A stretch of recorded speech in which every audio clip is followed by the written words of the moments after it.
Hello guys, welcome to Rewires. ये community है उन लोगों के लिए जो खुद को और अपनी लाइफ को बेहतर बनाना चाहते हैं। हम ज्यादातर खुद को या हमारी उम्र से बड़े लोगों को ही मैच्योर समझते हैं। छोटों को ना समझ और बच्चा समझ के उन्हें हर बात पे समझाने लगते हैं, या फिर कभी कभार तो हम अपने बड़ों को ही मैच्योरली एडवाइस देने लगते हैं। तो ये चीज एक्चुअली है क्या हम सच में उतने मैच्योर हैं जितना हम खुद को समझते हैं, या क्या हम भी ज्यादातर लोगों की तरह ही खुद को समझते तो मैच्योर हैं लेकिन हमारे एक्शंस सारे इमैच्योर होते हैं? आइए सब कुछ डिटेल में जानते हैं। इस वीडियो में हम जानेंगे कि रियल मैच्योरिटी क्या होती है और कितने टाइप की होती है, इमैच्योर और मैच्योर लोगों की पर्सनैलिटी के कुछ साइंस और डिफरेंसेस। देन हम आपको 5 तरीके बताएंगे जिन्हें आप आज ही से फॉलो करके लाइफ एक मैच्योर वे में जी सकते हो। बेसिकली मैच्योरिटी का मतलब अपनी सोच, अपने इमोशंस और अपने एक्शंस पे बैलेंस और कंट्रोल होना होता है। और अगर हम क्लिनिकल साइकोलॉजिस्ट और यूनिवर्सिटी ऑफ टोरंटो के प्रोफेसर जॉर्डन पीटरसन के शब्दों में जाने तो उनका कहना है कि हम अपनी लाइफ में जितनी ज्यादा अलग अलग तरीके की प्रॉब्लम्स और सिचुएशंस को एक्सपीरियंस करते हैं, यंग एज में जितनी ज्यादा रेस्पॉन्सिबिलिटीज लेके खुद को और लाइफ को हैंडल करते हैं, उतने ही ज्यादा हम मैच्योर होते हैं और एक पर्पसफुल लाइफ जीते हैं। तो दोस्तों, मैच्योरिटी के 2 इंपॉर्टेंट एरियाज भी हैं। पहला है मेंटल मैच्योरिटी, जिसमें हमारी सोच और सिचुएशन को देखने का नजरिया शामिल होता है। दूसरी है इमोशनल मैच्योरिटी, जिसमें हम खुद के लिए और दूसरों के लिए इमोशनली कितने मैच्योर हैं मालूम होता है। तो इन्हीं दोनों एरियाज को मिला के हमने आगे आने वाले पॉइंट्स तैयार किए हैं। Immaturity science versus maturity science. सबसे पहले जानते हैं कि इमैच्योरिटी के साइंस क्या क्या हैं। इमैच्योर लोग खुद को सबसे ज्यादा मैच्योर समझते हैं। जो चीज या प्रोफेशन ट्रेंड में होता है उसे वो फॉलो करते हैं, बजाय खुद के टैलेंट को पहचान के और सिर्फ एक लाइफ गोल को फॉलो करने के। बिना सोचे समझे कुछ भी बोल देना, ये सोचे बिना कि इससे किसी को बुरा लग सकता है या वो खुद बेवकूफ लग सकते हैं। दूसरों की फीलिंग्स और दूसरों के बारे में ना सोचना, बस खुद के और खुद की फीलिंग्स के बारे में सोचना।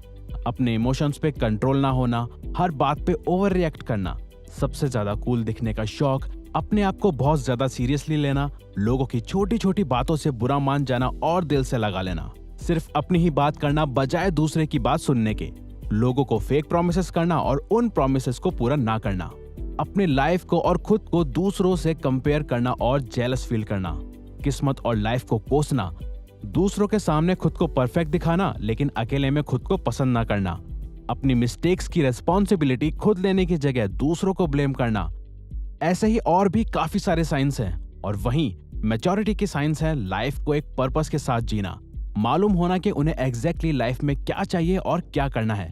कुछ भी बोलने से पहले थोड़ा सोचना, दूसरों की फीलिंग्स और दूसरों के एक्शंस को समझना, इमोशनल फूल ना होना बल्कि अपने इमोशंस पे कंट्रोल रखना, चाहे कोई भी सिचुएशन हो उसे काम होके हैंडल करना, अपने आप को ज्यादा सीरियसली ना लेते हुए लोगों के मजाक में हंसना बिना रिस्पेक्ट गवाए, खुद बोलने से ज्यादा दूसरों की बात ध्यान से सुनना, कोई वादा जल्दी से ना करना और जो कर दिया तो फिर उससे निभाना, अपने माइंड, हेल्थ, रिलेशंस, प्रोफेशन और नॉलेज को बेहतर बनाते रहना, अपनी और अपनों की रिस्पॉन्सिबिलिटी खुद लेना बजाय किसी और को ब्लेम करने के। अब ये साइंस तो हमने जान लिए, लेकिन सिर्फ इन्हें जान लेने से हम मैच्योर तो नहीं बन जाएंगे। तो एक मैच्योर माइंड डेवलप करने के लिए कुछ तरीके अपनाने पड़ेंगे और वो तरीके हैं। Number 1, don't think you are mature.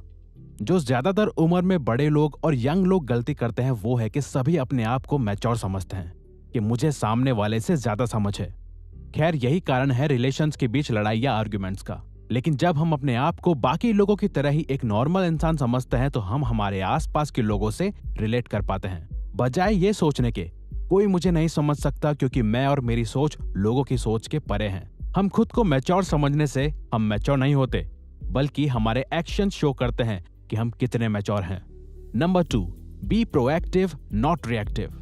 Her situation को हैंडल करने के हमारे पास 2 ऑप्शंस होते हैं। या तो हम प्रोएक्टिवली आराम से सोच समझ के सिचुएशन हैंडल कर सकते हैं, जैसे MS धोनी मैच के दौरान करते हैं, या रिएक्टिवली बिना सोचे समझे अपने आप से कंट्रोल खो के रिएक्ट कर सकते हैं, जैसे कि बहुत ज्यादा एक्साइटेड हो जाना या बहुत ज्यादा गुस्सा हो जाना। लेकिन प्रोएक्टिव रहना ही आपको एक बेहतर जिंदगी की ओर लेके जाएगा, क्योंकि हम कभी भी रिएक्टिव वे में मैच्योर नहीं हो सकते। Number 3, understand emotions and control them. चाहे इमोशंस खुद के हो या दूसरों के, हमें सभी के इमोशंस समझने चाहिए और उन्हें सही तरह से हैंडल करना चाहिए।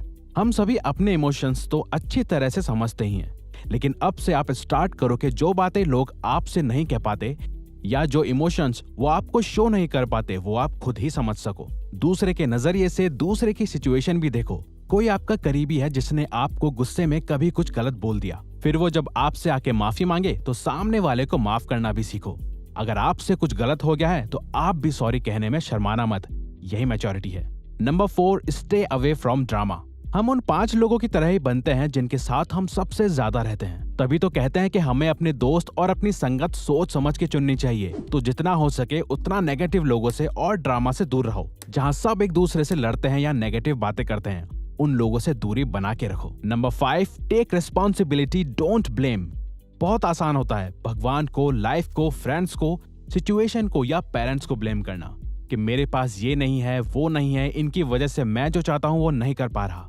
जब कुछ अच्छा कर दिया तो सारा क्रेडिट खुद का, लेकिन अगर हमसे नहीं हो पाया तो बाकियों पे ब्लेम डाल दिया। बेस्ट है कि हम अपनी और अपने आसपास के लोगों की रिस्पॉन्सिबिलिटी खुद लें, बजाय उन पे डिपेंडेंट रहने के या उनसे बहुत सारे एक्सपेक्टेशंस लगाने के। Don't be A follower, be a leader. तो ये थे कुछ स्टेप्स एक मैच्योर और समझदार इंसान बनने के, और इसी के साथ ये वीडियो भी यही खत्म होती है। लेकिन अगर आप चाहते हो कि आपका और हमारा साथ यूं ही आगे भी बना रहे और हम आपके लिए ऐसी ही और वीडियोस लाते रहें, तो वीडियो को लाइक करके हमारे चैनल को सब्सक्राइब कर लीजिए और बेल नोटिफिकेशन को ऑन करना मत भूलिएगा।